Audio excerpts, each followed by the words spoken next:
I'm your host, Heather Burns, and welcome to the Voices for Victory podcast. Joining us today is Greg Simon. Greg was president of the Biden Cancer Initiative from 2017 to 2019. Previously, he was the executive director of the White House Cancer Moonshot Task Force under then Vice President Joe Biden in the Obama administration. President Biden recently relaunched the White House Cancer Moonshot under Daniel Carnival, Greg's former deputy. Greg has held senior positions in both chambers of Congress, served in 2 presidential administrations, and was a senior strategy consultant to a variety of international technology CEOs. He has developed a reputation as a visionary strategist, a dynamic public speaker and writer, and as an expert analyst of emerging trends in healthcare, information technology, innovative drug research and development, and patient advocacy. Greg will also be a guest speaker at the 2023 Sonoma Epicurean Event, raising funds for the V Foundation. And we are so excited to have him with us on the podcast and at Sonoma in March. Greg, thanks for taking the time to join us today. I'm very happy to be here and to work with you on the future of the V Foundation. That's great. So for those of us that don't know, can you tell us a little bit about Cancer Moonshot and the task force and what it entails? Yes. The first Cancer Moonshot, which was launched in 2016, was launched a little less than a year after the death of then Vice President Biden's son, Beau. And the fact of the matter is, ever since Nixon launched the war on cancer, it doesn't look like a war. It's been a very long time. It's often too slow. It's too bureaucratic. And sometimes you have to shake up the system by just grabbing it and shaking it. And that's what the Moonshot was intended to do. Not just through bureaucratic programs, but to involve the public, patients, caregivers, and groups like the V Foundation in our efforts to really change the situation on the ground, if you want to think of it that way, for cancer patients all over the world, not just the United States. So you only had 9 months in office left in the Obama administration when you launched the task force. So I'm assuming that Joe Biden kind of was the one that launched the initial one.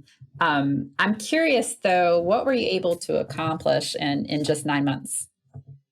Well, that's my favorite question because in 2 days, I'm going to be a grandfather for the second time. Oh, that took 9 months. So a lot of wonderful things can happen in 9 months.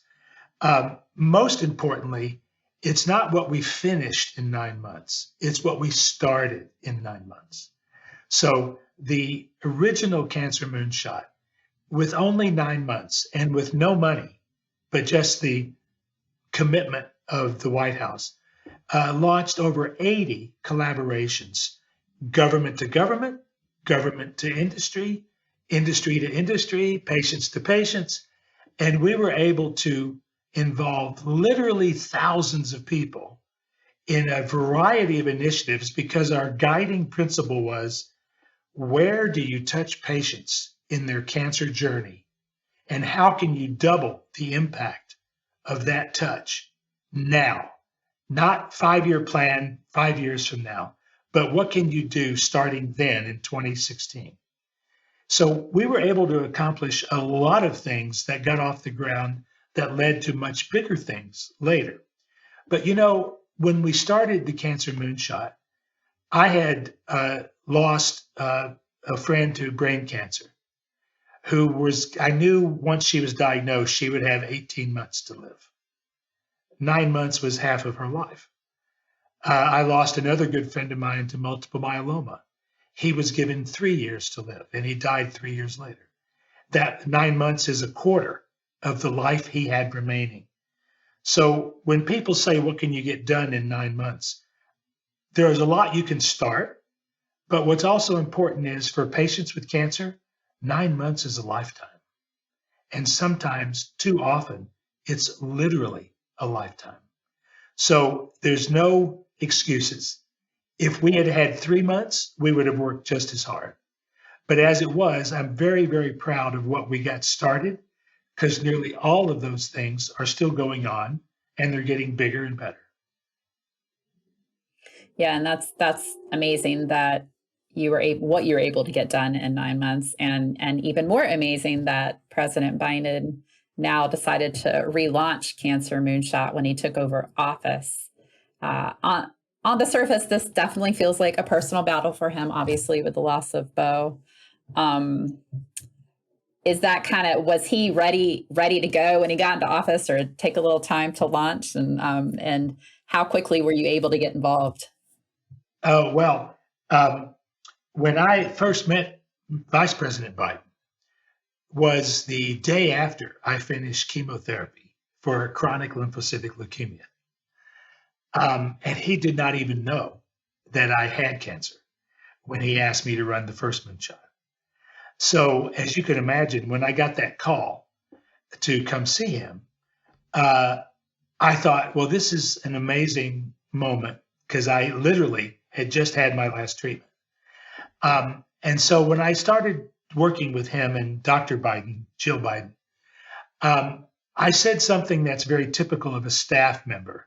I said, Mr. Vice President, when we get to the point where we need to kick some ass, I'm happy to be the fall guy and do the unpleasant stuff to make sure people are giving their full effort. And he said, I know what you're saying. I don't want you to do that.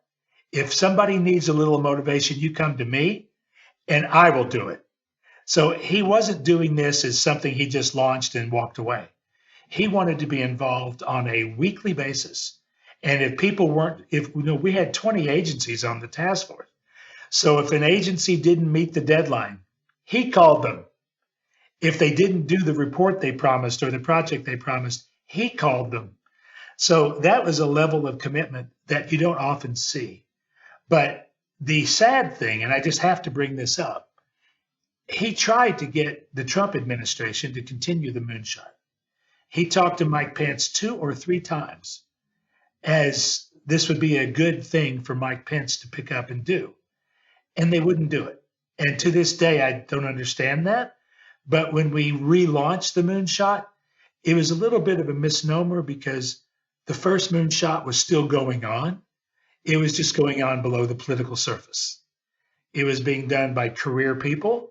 We had given them $1.8 billion of new money.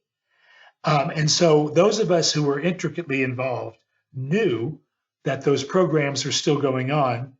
But for whatever reason, Trump and Pence never, ever talked about it, which was unfortunate because when you don't talk about it, the public loses interest or they think you don't care, both of which are bad.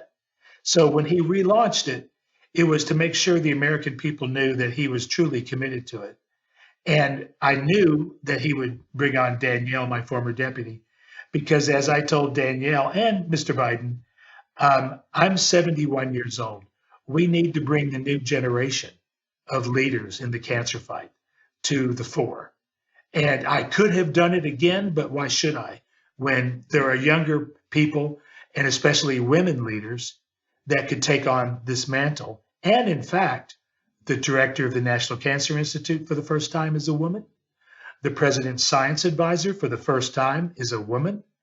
The head of the new agency, ARPA-H, the Advanced Research Projects Agency for Health, is a woman. And the leader of the Moonshot is a woman, Danielle Carnival. This is the kind of change that we need to see. Well, that makes me happy as a woman. and yeah, it's so important to have, diverse group of people leading. I mean, old and young, women and men. I think, I know that there's been disparities in cancer in the way, grants are given, in the way with diagnosis and also prognosis. Yeah, yes. Absolutely. Can you speak a little bit about that and how Cancer Moonshot is addressing those disparities? Yes, this is my passion.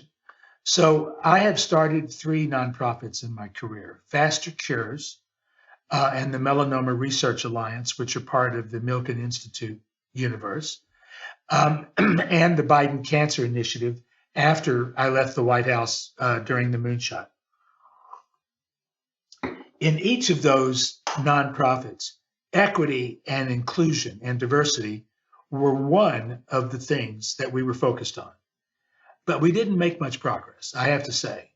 And I think the reason is it can't be one of the things you're doing. It has to be a priority of all the things you're doing. Because, and I know some people don't like to hear this, but just doing more research and coming up with more therapies won't make a difference in people's lives if they don't have access to it. And we know that Black men are more likely to die of the same prostate cancer as white men. Black women are more likely to die of breast cancer, same cancer types as white women. We know that Black women have more challenges in birth as maternal mortality. And so you have to ask, why is this? And the answer, I think, is because there are a lot of assumptions in medicine. We just now are changing the dosage of certain medicines to accommodate the fact that women are often smaller than men in body weight. And so we're starting to change the average dose of, let's say, something like Ambien, that for years has been too strong for women. Similarly, it's been documented almost every week. I read an article on the lack of diversity in clinical trials. And you can only study what you can measure. If you don't measure the effect of your drug or the disease on minorities, on women, on children, then you'll be surprised when it doesn't work for them or it causes actual harm. So there are just a lot of assumptions in the current medical research system that we have to challenge and beat back. And we have to be aggressive and go on the offense to bring minorities into research, to bring them into the grant universe, to get more high school students involved in science, or middle school for that matter, and really open the door to communities where the doors have been shut for too long. I would love to hear if you have any story that stands out that, you know, that you were able to kind of break into that. I mean, in a school setting or in the clinical setting. Anything come to mind? So, yes, absolutely. In fact, it was the very first meeting I had in the Moonshot was with the director of public health at George Washington University, a woman named Lynn Goldman, whom I had known for many years. And as many organizations did, she showed up at the Moonshot office and said, how do we become part of this? And I said, well, why don't you talk to your young students who are doing things in the digital world? This was 2016, remember? Now everybody's doing things in the digital world. And come back to me in a week or so with their ideas. So she came back and said, there are all these new social media tools to help people get over tobacco addiction of all kinds. And what we want to do is start in the housing projects where there are high minority populations, high smoking rates, and high lung cancer rates, and low lung cancer screening rates. I said, that sounds perfect. Literally the next week, Cleveland Clinic, Cleveland University Hospital, and Case Western Cancer Center came to see me, and they said, we have this new program on the science of tobacco addiction, and we want to go to the housing projects in Cleveland for the exact same reason that Lynn wanted to do it in Washington. So I said, I have a deal for you. So I put Cleveland together with the District of Columbia, and they coordinated this cancer screening program to avoid lung cancer. And it worked so well that the NCI later funded it in 20 cities. Wow. So from two ideas that arose simultaneously in two different cities, we were able to address this kind of problem. And at the same time, one of the board members of the Biden Cancer Initiative is a woman named Carol Brown, who's currently the president of Memorial Sloan Kettering Hospital. And she is a cancer expert in women's gynecological cancers.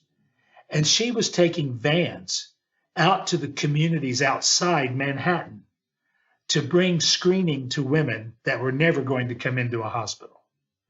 So those are the kinds of things that can be done. Those are small, but they become bigger and bigger. And the new Moonshot is doing a variety of things to accelerate cancer screening in minority communities, cancer screening among pediatrics and children, um, cancer screenings in non-small cell lung cancer, and they're working with groups like HHS is working with groups like the National Minority Quality Forum, which focuses on discrepancies in health outcomes, and groups like Amazon and other large corporations that are going to help do these kinds of screenings and awareness campaigns. So it doesn't make the front page because it's not crime, it's not taxes, it's not politics. It's just good people doing good work. That's amazing, and thank you so much for doing that work. And it sounds like you have just a huge team of different collaborators coming together to help. So that's really great. Yeah, no, you don't have to thank me. It's I can't imagine not doing it. And it is true that every success these organizations I have led has had been a team effort. I've had the blessing of working with an amazingly motivated group of people.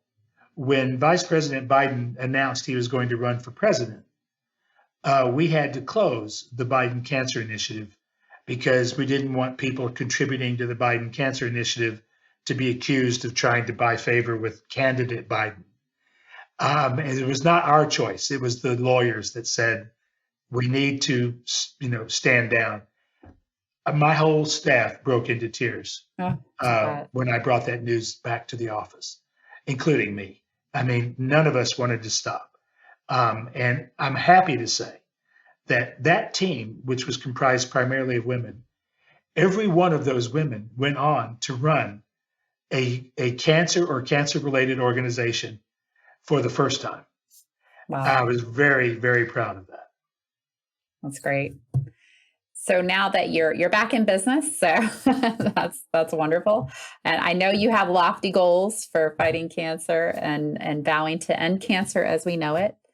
So can you tell us a little bit about what your goals are over the next 25 years for Cancer Moonshot? Well, I'm not officially part of the Moonshot because I'm not in the government, but I certainly am in touch with them and consult with them when invited to do so. I try to be a funnel to bring a lot of groups and organizations like the V Foundation and others, and cancer patients and their caregivers into the system and into the Moonshot's field of focus, so to speak.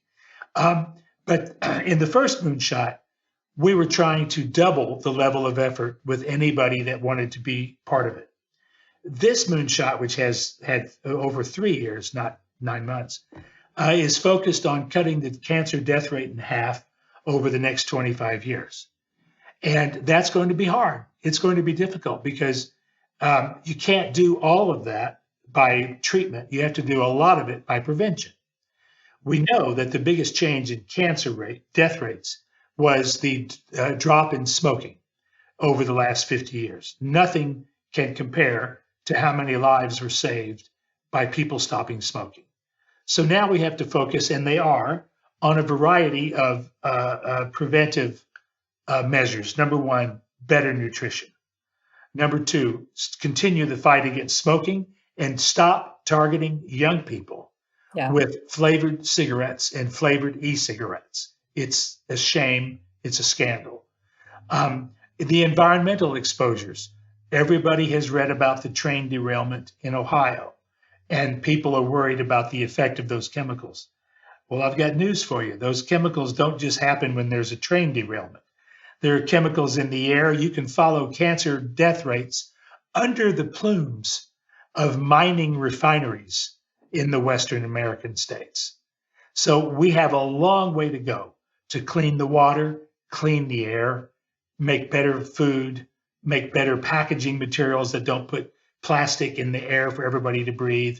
So there are a lot of things we can do to prevent cancer, but there is a lot that we need to do to convince people that if they will take personal responsibility, which is very hard, to get that screening get the colonoscopy, get the mammogram, do your checkups as you're supposed to do.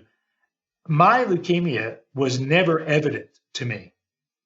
I never complained about any symptom that is associated with leukemia to this day. But the only reason I found out I had leukemia was I took a physical. And my doctor hadn't seen me for 2 years. And he said, you should come take a physical. And that's how I found out that I had chronic lymphocytic leukemia. Otherwise, I would have gotten very, very sick and found out that way about a year later. So people need to take responsibility. Just closing your eyes doesn't mean that you won't get cancer. You have to take responsibility, not just for yourself, but your family and your friends. Another example, some of the most inspiring cases of recovery that I have run across are young people who have the genetics that causes something called Lynch syndrome, which causes colon cancer in people in their 20s. Now, people in their 20s are not getting checked for anything. Okay. But if there's anybody in your family that has had colon cancer, the whole family should get checked for Lynch syndrome. Mm. Because if the dad has cancer, colon cancer at 40 or 50, doesn't mean that he has Lynch syndrome, but he might. And it's a simple test. And if a 20-year-old has Lynch syndrome, they need to start getting checked every year.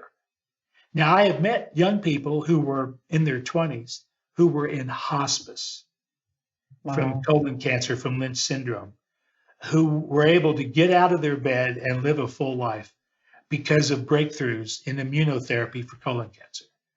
And in fact, when we passed the Cures Act with $1.8 billion of new funding for the first Moonshot, when Obama signed the law, we didn't put a bunch of old men congressmen on stage with him. We put a young woman named Stephanie Joho, who had been in hospice until she had a clinical trial in immunotherapy in 2015 that shrank her tumors, and today she's alive and graduating law school. So these things do happen. There are good stories out there. Yeah, that's amazing. Gives me chills. And I know that the Cancer Moonshot now is investing in a lot of these emerging cancer treatments, such as immunology. Why? Can you tell me a little bit about why it's important? Like these new treatments are important to a patient's quality and longevity of life. Like why are people living longer with this? Well, if I told you that, in the 17th century, 18th century, the first approach to any disease was to put leeches on you and bleed you a little bit, or to literally cut into your veins and bleed a lot of blood out, that was considered a treatment for hundreds of years. And we look back at that and we go, how silly, how barbaric. Well, for the last 200 years, we've had 3 approaches to cancer: cut, burn, or poison. And we still do that. We do it way too much. We try to cut it out. That doesn't work. We try to burn it out with radiation. That doesn't work. We try to poison it with chemo, which the goal being to poison you and hope that you live longer than the cancer cell. This is awful. This cannot remain the future of medicine. So what's great about the immune system is it's the system that we have had from birth to fight all the things that want to get you during your lifetime, whether it's viruses, bacteria, cancer.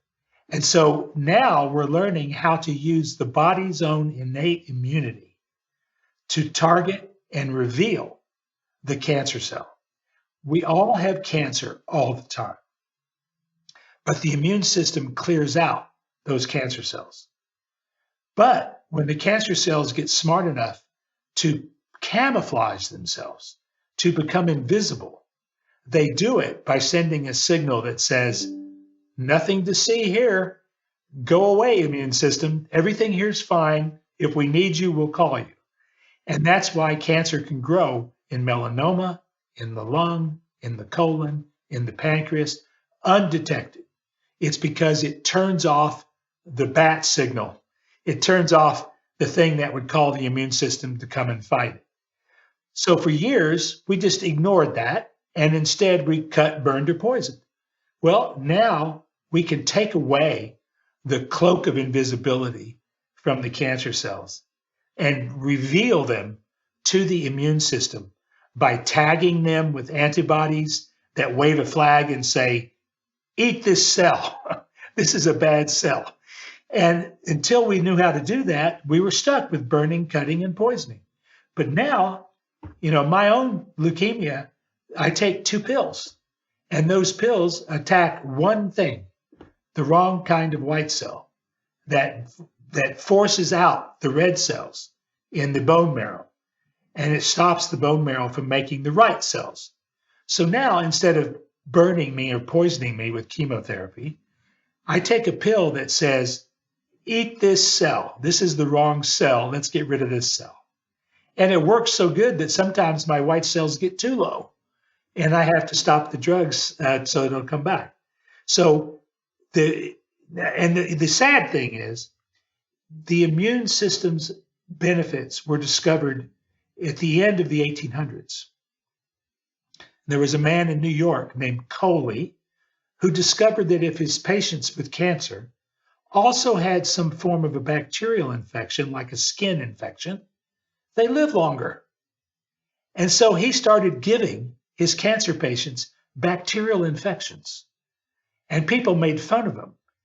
But because of evolution, we are wired to respond to bacterial invaders, or we wouldn't survive.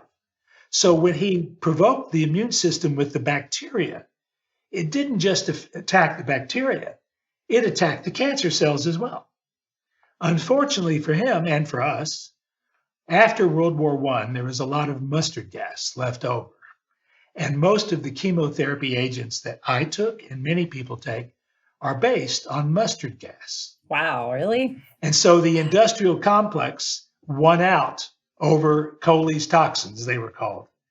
And it wasn't until the last 20 years that we've come back to provoking the immune system to fight cancer instead of using burning, poisoning, and cutting. That's amazing. And you explained it so well. So thank you for that. Thank you. Because it's confusing to a lot of people. So it's great to hear it explained.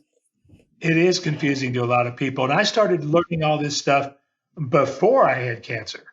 But once I had cancer, I really started looking into why do we do things the way we do. Yeah. So President Biden said in remarks at the White House that he promised to bring a fierce sense of urgency to the fight against cancer and better support cancer patients and their families. How can we better support cancer patients and their families? We as involved in cancer research and just the general community. Well, I don't want to sound like a Hallmark card, but the first thing is be a good person. As a relative, as a neighbor, as a friend, as a colleague, when you know that somebody has a cancer diagnosis, there are things that are helpful and there are things that are not helpful. What's really helpful is to first acknowledge the fact that you appreciate this is a challenge for them. What's not helpful is to tell them that they can win or lose. We don't want people who are dying of cancer to think that they lost some battle, because sometimes they never had a chance. And in most cases, you don't know if you have a chance from the early diagnosis. It takes time.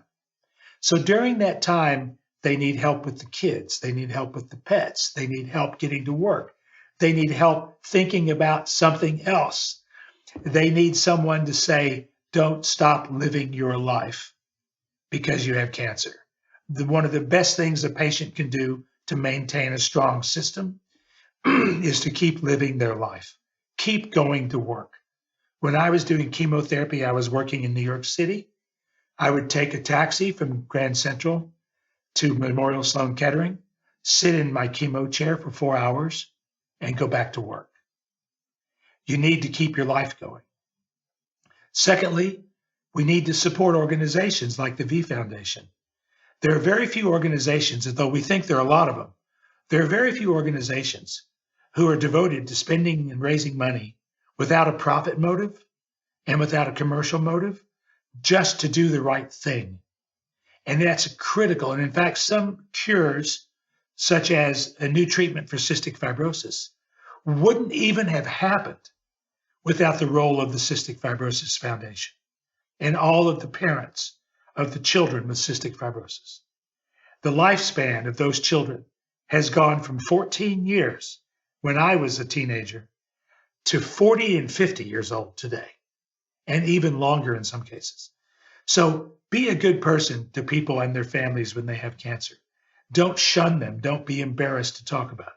Secondly, support organizations that would support the kinds of things that businesses don't do. And those foundations, like the V Foundation, provide the most important resource in cancer research: patients. And patients who trust the V Foundation to do the right thing and to tell them when they need to be in a clinical trial, or when the screening guidelines have changed, or when the therapy is expensive and we need to help people pay for it. That's the work of the foundations. And then finally, take care of yourself. If you want to help end cancer, make sure it doesn't end you. Get screenings in your younger years. Don't wait until you have gray hair. And maybe most importantly, from a personal perspective, sit down with your grandparents and interview them about cancer in the family, about the medical history of the family. I remember when I got glaucoma, I asked my mother, I said, "Mom, your father used to sit like 1 foot away from the television watching Saturday afternoon wrestling and yelling and screaming at the TV." I said, "Why was he going blind?" And she said, "Yeah, he had glaucoma." Well, she had never mentioned it to me. And so I immediately called my sister and said, "You need to get checked for glaucoma." And she had it too. So know your family history. Support foundations that do good work. Support cancer patients and their caregivers in whatever way they want to be supported. That's the advice I would give people. For sure, for sure. And there are so many great cancer organizations. And, I know that what the V Foundation does is we fund young investigators and researchers with grants to fight cancer. And a lot of these research projects, or if you will, are high risk, high reward type projects. What is the benefit, in your opinion, of the high risk, obviously you get high reward, right? But, why fund this type of research when, it's only a small portion, I guess works? Right. Well, there are a couple of things. Mike Milken, who has funded millions and millions of dollars of grants to young people, said the biggest mistake he ever made was funding people at the top of their career. And what did he mean by that? Well, most people get a Nobel Prize for the work they did in their 30s, not when they look like me. They get the Nobel Prize when they look like me, but they got it for work they did in their 30s. So there are plenty of people who are happy, and they should be happy, to take a job where they're studying very basic things, and where there's a huge distance between studying the genetics of a zebrafish and studying the genetics of cancer. But we need to know the genetics of zebrafish because it helps us understand the genetics of people. But it's a long way from there to a cancer therapy. The problem has been we focus so long on very slow, very long-term basic research that we never did the next thing, which was actually score the goal. If you only play football between the 20-yard lines, you never score. And that's where basic research lives. is between the 20-yard lines, not in the end zone. So many years ago, I was an advocate for this. NIH started a program to accelerate translational research, which is the research that takes the basic research and makes it relevant to treating people and saving lives. But we only spend $1 billion on that out of a research budget of close to $40 billion. So if you're a young person interested in translational science, you're trying to get a grant from 1/40th of the budget of the NIH. Someone's going to look at you and say, why don't you try to get some of the $39 billion and do basic research instead of the risky stuff where they're only spending $1 billion? And that's where the V Foundation comes in. We need the ingenuity, the risk-taking, and this is a good thing, the failure to think so far ahead that you think you're just going to fail no matter what. We need young people who don't see the end of the story because they rewrite the story. There's so many things we didn't think were possible in medicine that's now possible. And in fact, it reminds me of when we developed the nuclear bomb. The scientist Lazar from Hungary had written a letter to the National Science Foundation about his work in nuclear materials and nuclear physics. And they wrote him back and said, we're sorry, we're not going to fund this. It's not possible. And he said, well, that's too bad because I've already done it. And that's the kind of mentality we need, is that no, nothing's impossible. Nothing has to take forever. And you're not going to get that from people later in their career. They're too comfortable. And that's not a criticism. They should be comfortable. My friend Tony Fauci, when I asked him if he was going to retire when he left the government, he said, no, I'm just leaving the government.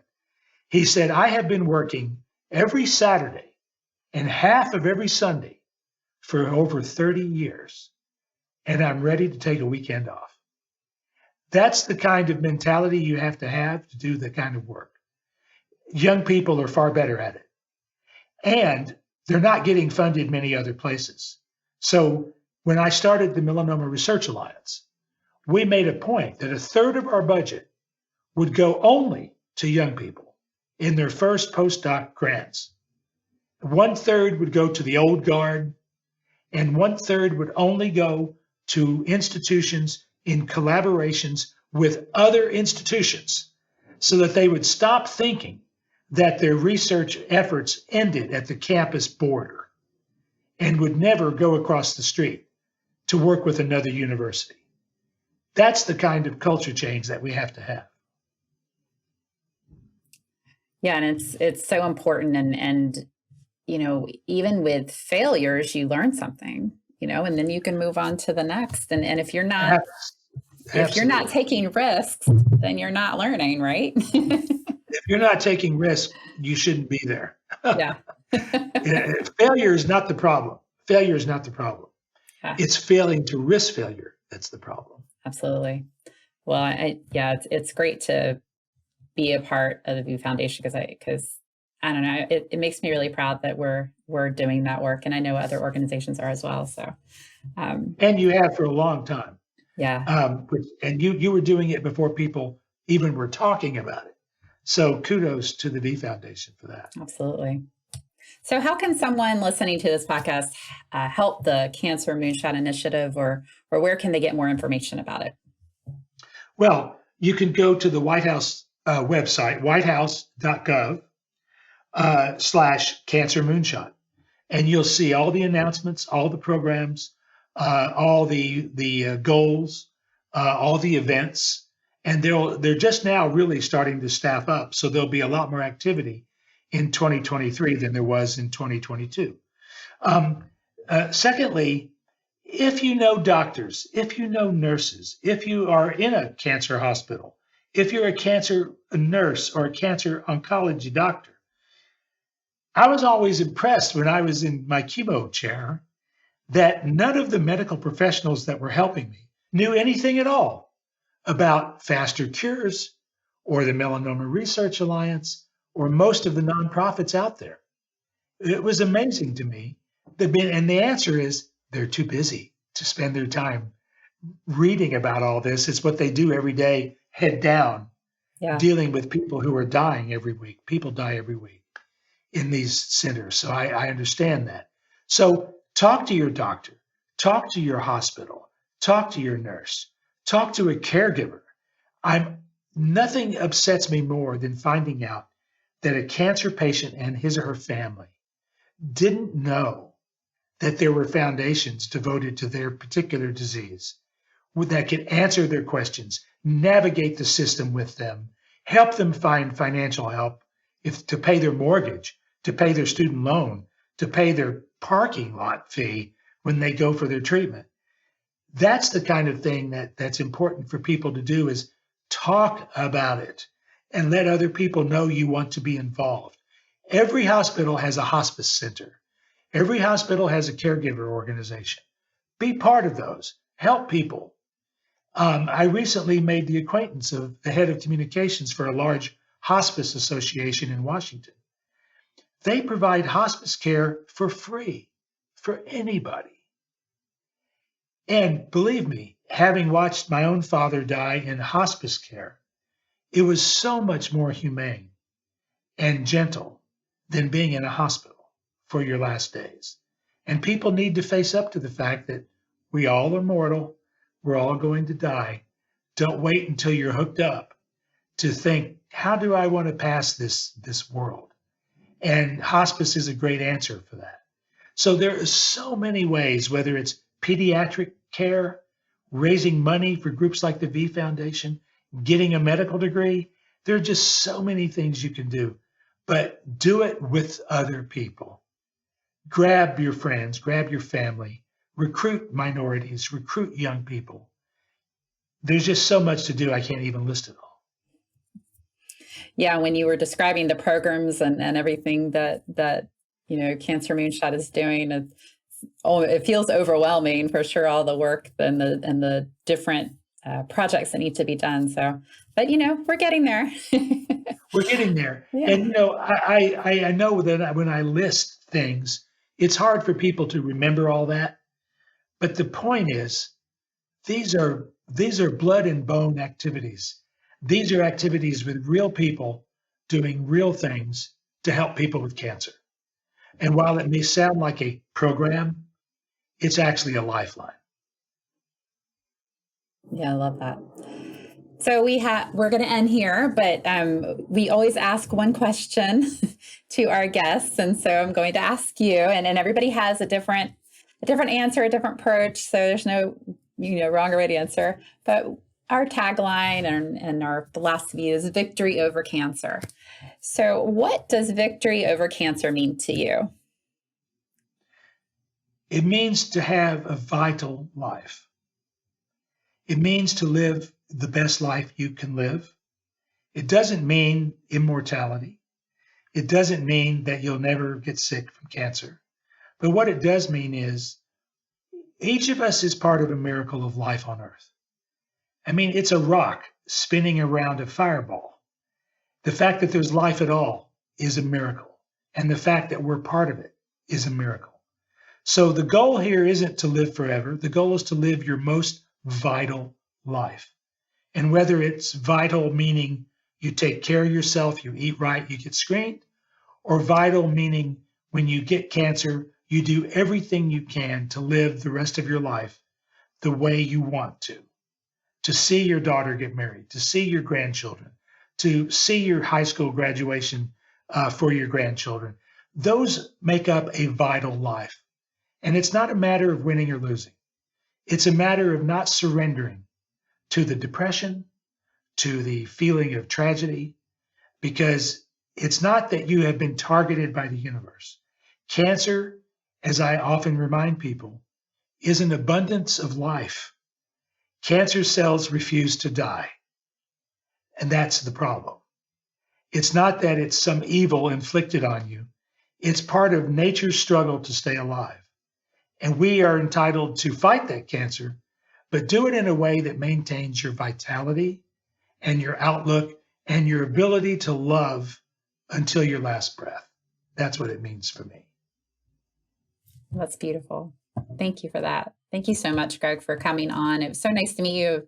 I've learned a lot, and I hope our audience also learns a lot, and I think they will. Well, I'm really looking forward to talking to such an inspired group.